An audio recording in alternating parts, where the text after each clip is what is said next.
PF এর টাকা কাটা হচ্ছে, কিন্তু সেই টাকা পিএফ অফিসে জমা পড়ছে না। এমনই চাঞ্চল্যকর অভিযোগ আলিপুরদুয়ারের চা বাগানের বিরুদ্ধে।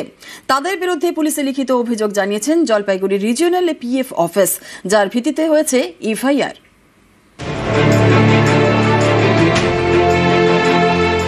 দুটি পাতা একটি কুঁড়ি, চা ভাত জোটায়, সেই চা শ্রমিকদেরই মাথায় হাত। অভিযোগ, পিএফ এর জন্য টাকা কেটেও তা পিএফ অফিসে জমা দিচ্ছে না চা বাগান কর্তৃপক্ষ। অভিযোগের আঙুল আলিপুরদুয়ারের পাইট কা পাড়া চা বাগান কর্তৃপক্ষের দিকে।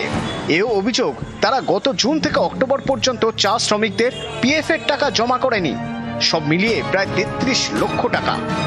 এ নিয়ে পিএফ অফিসে নালিশ করেন শ্রমিকরা। তারপরেই পদক্ষেপ। পুলিশের লিখিত অভিযোগ জানিয়েছে জলপাইগুড়ি রিজিওনাল পিএফ অফিস, যার ভিত্তিতে হয়েছে এফআইআর। ये अमानत में खयानत बोलते हैं इसको, ब्रीच ऑफ ट्रस्ट। तो इसमें आईपीसी की धारा 406 409 के तहत शिकायत की जाती है, एफआईआर दर्ज की जाती है, और जो बीएनएस की धारा 316 है। तो हमारे प्रवर्तन अधिकारी ने जो नियरेस्ट पुलिस स्टेशन है उसमें ये कंप्लेंट दर्ज की है। গত 5 বছরে উত্তরবঙ্গের 36টি চা বাগান কর্তৃপক্ষের বিরুদ্ধে পুলিশে অভিযোগ জানিয়েছে পিএফ দপ্তর। অনেকেরই প্রশ্ন, পিএফ জমা না দেওয়া নিয়ে এত অভিযোগ, এত এফআইআর করে লাভ কতটা হয়েছে? চা শ্রমিকরা কি আদৌ পিএফ এর প্রাপ্য টাকা পাচ্ছেন?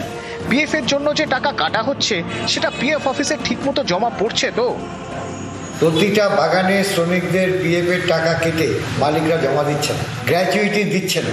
শ্রমিকরা ভীষণভাবে ডিপ্রাইভ হচ্ছে। আমাদের দাবি আলিপুর পিএফ অফিসটাকে সম্পূর্ণভাবে কার্যকরী করা হোক। যদি 1-2টো শাস্তি না হয় তাহলে এখান থেকে এদের রক্ষা করা খুব মুশকিল।